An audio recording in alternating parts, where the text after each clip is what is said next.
Welcome to the Tech Egg. Don't get scrambled. Enjoy the video.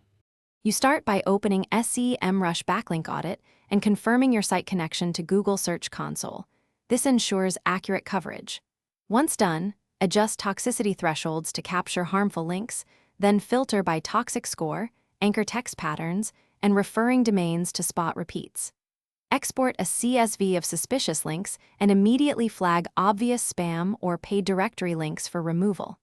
Make sure to save a working copy for review, because the next step is manual validation and consolidation into a clean disavow file. Now you methodically validate each exported URL, check traffic, backlinks, and context to avoid excluding legitimate links.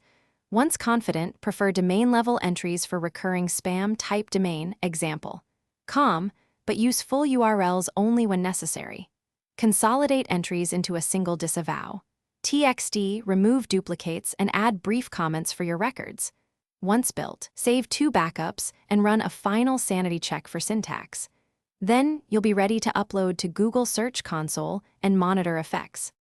Finally, upload your disavow.